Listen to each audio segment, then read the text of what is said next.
A university professor started off his class by picking out of his back pocket a £20 note. And in this lecture hall of about 200 people, he asked, how many of you would like this note? Naturally, all 200 hands went up. He said, interesting. He then said, before I let you have it, let me ask you this question. He took the note and folded it in half twice. And then he said, how many of you want this note? Still, 200 hands went up. Now he said, let me try something else. He took the note and he crumpled it. He said, how many of you want this note now? Still, 200 hands went up. Finally, he chucked the note on the floor.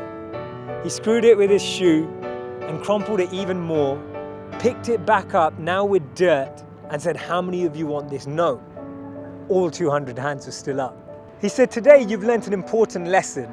No matter how much I crumpled that note, how much I scrunched it up, how many times it was trodden on, you still wanted it because it was still worth £20. In the same way that that £20 note held its value, so do you. No matter how many times life will tread on you, life will crumple you, life will scrunch you, and life will squeeze you, you will always keep your value, that spark within us all of bliss, knowledge, and eternity that exists. That spark will never be taken away.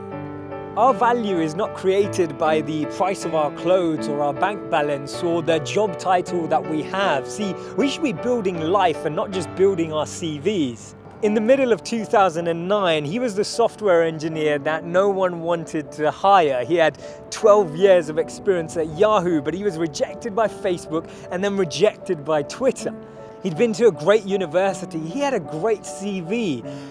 But he decided to team up with one of his alumni members at Yahoo and started to create an app and focus on the startup space. In 5 years' time, he sold that app for $19 billion to Facebook. Believe it or not, that was Brian Acton, the co-founder of WhatsApp. When he was rejected from Facebook, he said it was a great opportunity to connect with some fantastic people. I look forward to life's next adventure. When he was rejected by Twitter, he responded by saying, worked out, it was quite a long commute.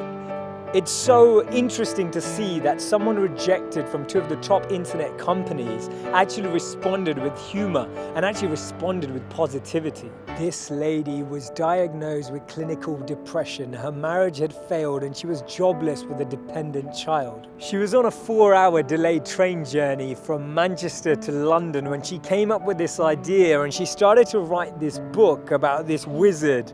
And as she started writing, she then finished her manuscript, took it to 12 publishers and was rejected by all 12. Believe it or not, that's J.K. Rowling. This man watched his first company crumble. He was a Harvard University dropout and his first company's demo didn't even work. He went on to build Microsoft. His name's Bill Gates. Therefore, failure is just a sign that we need to widen our scope. We need to be ready and build ourselves up for the next level. Actually, what we end up achieving is far greater than what we'd envisioned for ourselves. And this divine plan, this orchestration can't be happening without this intervention that occurs, because if we had it our way, we'd just settle, we'd just accept what we thought was our goal, what we thought we were chasing.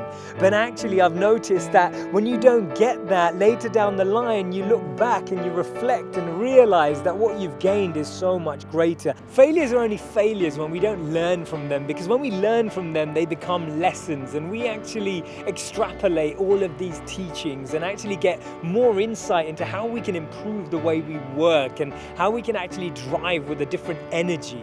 The challenge we have is that we only talk about people's failures when they succeed, and that's why they become this taboo, or we feel like their failures never happened. We need to share these stories earlier. We need to bring out these stories and experiences on the journey so that people who are on the journey can actually follow in those footsteps. And that's why Steve Jobs said you can't connect the dots moving forward. You only can when you're looking backwards.